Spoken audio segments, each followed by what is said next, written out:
estimasi Pi ya, nilai Pi dengan menggunakan apa namanya Monte Carlo, Monte Carlo.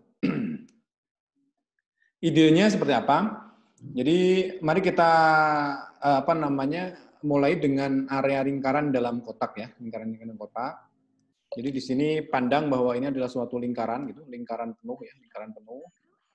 Terus kemudian kita coba konsentrasikan ke sisi ini, kuadran 1 ya, kuadran 1, di mana kita punya di sini adalah R gitu ya. Ini tinggi apa? Jari-jarinya R. Ya, jari-jarinya R. Jari-jarinya R, jari-jarinya R. Terus kemudian kita coba fokuskan ke seperempat ini. Jadi kita di sini akan punya apa namanya, kalau seperempat bagian ini akan punya daerah biru ya, yang merupakan bagian dari lingkaran yaitu ACP, dan bagian secara luas total ini ya, luas total ini yang kita namakan dengan ASP, area bagian persegi. Jadi area bagian persegi ini semua total ini, jadi biru dicampur dengan apa nih, warna merah muda ya, itu satu area bagian persegi. Sehingga kalau misalkan kita coba hitung rasionya, rasio biru dan rasio merah ya, rasio biru dan rasio merah, maka akan kita dapatkan ACP dibanding dengan ASP ya. Di mana ACP-nya karena ini adalah jari-jarinya R, maka luas lingkaran itu kan PR kuadrat ya. Sehingga kita karena cuma mengambil seperempat bagian, maka akan menjadi seperempat PR kuadrat. Sedangkan ASP-nya karena ini R, jadi kita akan dapatkan dari sini sampai sini ya, sampai sini. Itu 2R gitu ya, 2R. Kemudian kita juga punya dari sini sampai sini ya, sampai sini juga 2R ya, 2R. 2R ya, 2R.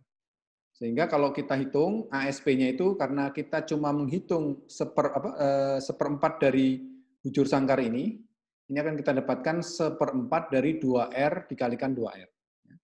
Kemudian seperti biasa ya, kita coret seperempatnya, terus kemudian R kuadratnya kita coret dengan bawahnya gitu ya.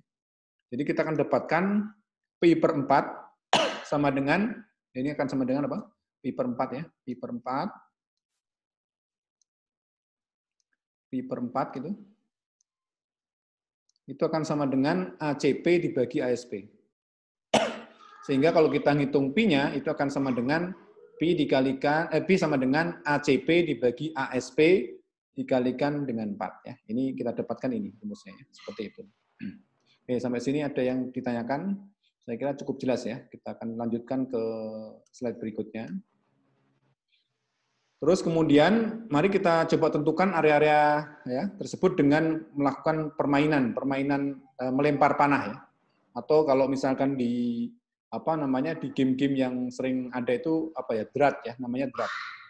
Jadi kalau misalkan kita punya sasaran seperempat persegi panjang tadi, persempat bujur sangkar tadi, terus kita lempar ya, pisau sebuah panah tadi kita lempar, maka akan ada nanti dua daerah yang berbeda ya. Jadi daerah yang warna biru ini kita sebut sebagai ACP ya, daerah aproksimasi yang benar, atau kita hitung nanti sebagai hit ya, karena masuk dalam lingkaran, seperempat lingkaran. Terus kemudian ada lagi yang pastinya akan kelempar di sisi yang di luarnya, yaitu yang warna merah ini, ya, warna merah. Sehingga kalau misalkan kita coba ambil gitu ya, jadi seperempat lingkaran tadi ke sini, ya, seperempat lingkaran seperti ini, nah ini akan disebut sebagai ACP. Ya. Jadi semua panah yang masuk di dalam daerah ini itu namanya ACP. ACP ya. Jadi ACP itu diaproksimasikan dengan jumlah anak panah di dalam bagian lingkaran atau hit ya. Terus kemudian lingkaran yang di dalam seperempat lingkaran dan juga di luarnya itu ditambahkan berdua, itu disebut sebagai ASP. ASP itu apa? Yaitu diaproksimasikan dengan jumlah total anak panah yang digunakan ya, yang dilempar. Jadi misalkan ada 100.000 anak panah yang saya lempar, itu yang masuk di dalam seperempat lingkaran ini disebut sebagai ACP, sedangkan yang di luarnya di luarnya, kemudian ditambahkan dengan semua yang ada di lingkaran tadi, seperempat lingkaran tadi, itu akan menjadi ASP, yaitu total anak panah yang saya gunakan. Jadi totalnya misalkan 100.000 tadi, ya seperti itu. Terus ya kita akan coba melakukan estimasi, ya, estimasi nilai Pi, yang dimana tadi sudah kita definisikan seperti yang di depan. Jadi nilai Pi dengan eksperimen, kita coba dengan eksperimen. Yang pertama adalah tentukan jumlah dari total anak panahnya. Total anak panahnya berapa? Nanti sebisa mungkin kalau misalkan Anda lakukan ya eksperimen di sini, ya plus minus, ya boleh lah, mungkin 100.000 atau 10.000 juga boleh lah. 100.000 lah ya, mulai 100.000 dulu lah, nggak apa-apa. 100.000, kalau misalkan Anda mentok ya bolehlah Anda pakai yang sebut saja 10.000 lah, 10.000 anak panah yang Anda gunakan ya, seperti itu. Terus sesudah itu kita lempar ya anak panah satu persatu ke arah target, ya. Dan kemudian hitung jumlah anak panah di dalam area biru. Jadi yang anak panah yang ada di area biru itu kita hitung, itu kita sebut sebagai hit ya, sebagai hit. Kemudian di sini akan kita coba perkirakan bahwa nilai P-nya yaitu dengan menggunakan rumus yang di atas tadi, yaitu P itu akan sama dengan hit. Hit itu adalah semua anak panah yang masuk dalam area biru dibagi dengan total. Total adalah penambahan biru dan merah dikalikan dengan 4. Ini rumusnya ya. Rumus dari rumus dari menghitung Pi tadi ya, seperti itu. Oke. Terus kemudian kita akan coba lanjutkan ke berikutnya. Nah, sekarang kita akan coba estimasi nilai Pi-nya dengan simulasi komputer. Jadi kalau tadi kan dengan eksperimen, ya mungkin sedikit nggak kebayang. Kalau dengan simulasi komputer gimana gitu ya.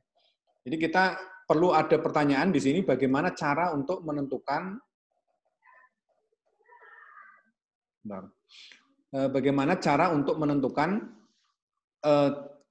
panah yang jatuh di area biru. Ya.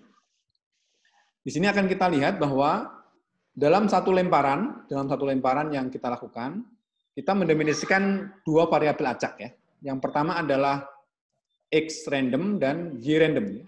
Di mana X random itu kita ambil nilainya antara 0 sampai R, sedangkan Y randomnya juga sama, kita ambil dari 0 sampai R. Ya. Terus kemudian dari sini akan kita lihat bahwa ya, gimana cara menghitung bahwa dia masuk hit. Ya. Gimana caranya? Ya pastinya semua panah-panah yang kita lepaskan tadi itu harusnya ada di daerah biru ya, di daerah biru ini, ya. Harus ada di daerah biru. Di mana ya mungkin posisinya di sini ya, mungkin posisinya di sini, mungkin posisinya di sini dan seterusnya ya, posisinya di sini. Nah, kita akan coba lihat kalau posisinya di sini, yang tadi itu saya lingkaran pertama. Jadi ini kita punya X, Y ya. Pastinya ini punya kedudukan X, Y. X, Y di sini. Di mana kalau misalkan kita gambarkan yang ini kan tadi kita definisikan ini adalah R ya, yang panjang ini sampai ini itu R. Kemudian panjang ini sampai panjang ini juga R. Pastinya kalau misalkan kita belajar rumus Pitagoras, pastinya titik-titik yang ada di dalam biru ini pastinya dia akan berlaku rumus X kuadrat ya, ditambah Y kuadrat sama dengan R kuadrat. Ya. Jadi ini ya. Tapi kalau kita praktekkan di sini pastinya ya karena kita ingin menghendaki dia ada di dalam biru, pastinya rumus tadi harus sama dengan X kuadrat gitu ya, ditambah dengan Y kuadrat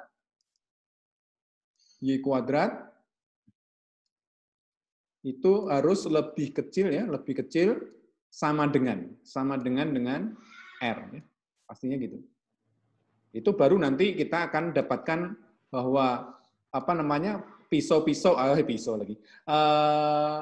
panah-panah yang kita lempar tadi pastinya ada di daerah ini, daerah biru. Ya. Jadi syaratnya harus memenuhi syarat ini. Bahwa X kuadrat tambah X harus lebih kecil sama dengan R. Jadi nanti kalau kita randomkan, X dan Y random itu nanti akan muncul banyak sekali nilai. Ya pastinya nanti akan kita kuadratkan, kemudian dijumlahkan dengan kuadrat dari Y-nya. Nah, pertanyaannya adalah apakah dia lebih kecil dari R atau tidak. Kalau dia lebih besar dari R, berarti dia posisinya ada di daerah sini. ya, ada di daerah sini, lemparan-lemparan pisau kita. Tapi kalau dia lebih kecil dari R, lebih kecil sama dengan R, pastinya dia ada di dalam lingkaran biru. Sebagai contoh, misalkan kita definisikan R-nya sama dengan 1, jari-jarinya 1. Maka kondisi panah itu jatuh di dalam bagian lingkaran dapat ditulis sebagai berikut, bahwa X randomnya dikuadratkan, ditambah dengan Y random dikuadratkan, itu nilainya harus lebih kecil dari 1. Nah, nanti dalam teknisnya Anda silahkanlah menggunakan jari-jari terserah ya, mau 1, mau 10, mau apapun. Nah, tinggal nanti X random dan Y randomnya Anda pilih, dia ada di sebaran 0 sampai jari-jari yang kita tentukan tadi. Ya, seperti itu. Oke, itu terkait dengan estimasi pi dengan simulasi komputer. Kalau algoritmanya,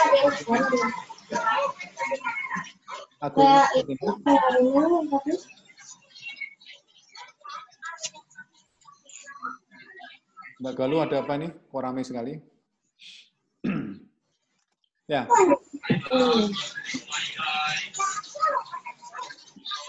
Ada kampanye.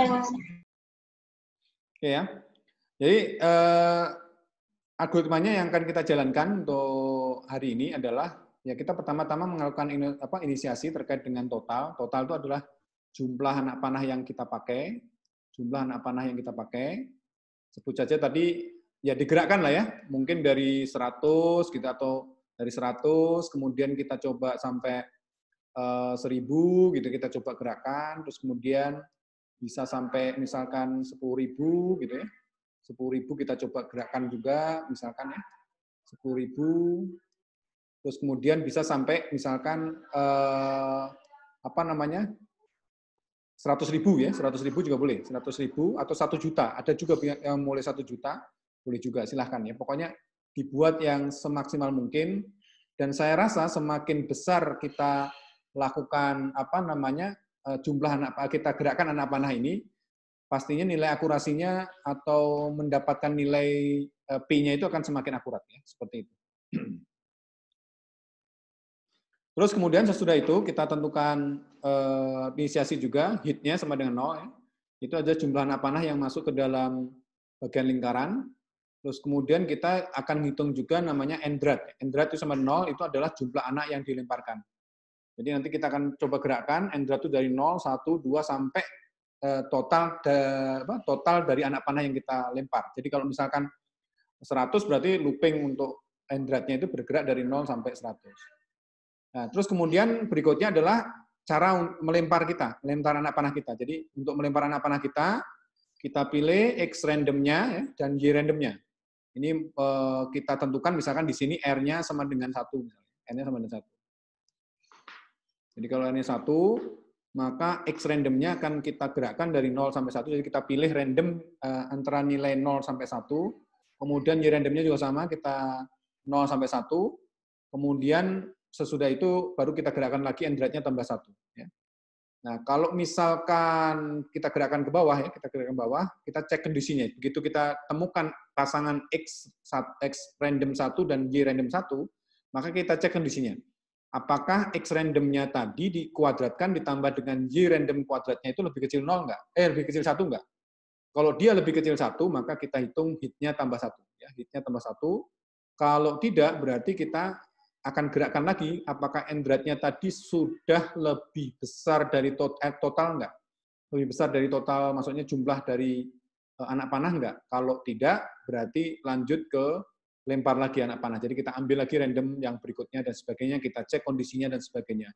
Nah, kalau misalkan endratnya sudah sama dengan total, ya, total, maka larinya ke sini. Jadi kita hitung jumlah P-nya itu akan sama dengan hit dibagi dengan total kali 4 ya. Dan apa namanya? Dan percobaan kita atau ininya kita selesai. Nah, silakan nanti habis ini Anda lakukan kerja mandiri gitu ya, kerja mandiri untuk membuat programnya. Nah, nanti keluarannya gimana? Keluarannya sebisa mungkin nanti akan muncul ya grafik-grafik ya, apa? Grafik misalkan plot. Misalkan apa ya, sebut saja misalkan kita akan dapatkan gini misalkan ya. Jadi plot yang biru gitu ya, plot biru. Kemudian ada juga plot merahnya ya, plot merah juga ada. Plot merahnya ada. Jadi seperti ini gitu, merahnya ya. Jadi nanti ini merah gitu, ini merah. Terus kemudian ini yang birunya di sebelah sini. Gitu ya, birunya sebelah sini. Ini biru, it's ke Jawa. Nah, birunya misalkan sini. Ya, maksudnya titik-titik gitu, berupa titik-titik gitu, titik-titik lemparan. Tapi kalau makin rapat ya berarti makin ini, makin rapi lah gitu ya di sininya. Nah, seperti itu. Jadi grafik seperti ini ya boleh diplotting misalkan sampai 100.000 terus kemudian ini bergerak ya pastinya ya. Atau terserah mau 100 gimana gambarnya gitu ya. Atau 1.000 gimana gambarnya, kemudian 100.000 seperti apa gambarnya, terus kemudian diplotting, diplot ya, diplot. Ya, misalkan diplot gini. Nanti kita ini misalkan nilai P-nya ini nilai P-nya. Misalkan ya, nilai P-nya, P eksak ya, P eksak. Eksak ya, nilai eksaknya. Kalau nulisnya pakai apa namanya? Pakai komputer tuh kayak pelatihan nulis. Nah, nanti ada juga sebaran terkait dengan yang kita lakukan penelitian. Jadi ini kan nanti akan bergerak misalkan dari 1.000 misalnya, 1.000 sebut saja ya, 1.000 sampai ke sana misalkan 100.000 sebut saja, 100.000. Ya, 100.000. Nah, ini nanti kan akan muncul grafiknya ya. Grafiknya misalkan plottingnya gini, terus kemudian nanti gini gerak lagi, gitu misalkan ya. Nanti akan kita lihat seperti ini gerakannya. Ya, ya harusnya nilainya tidak jauh-jauh dari nilai P eksaknya.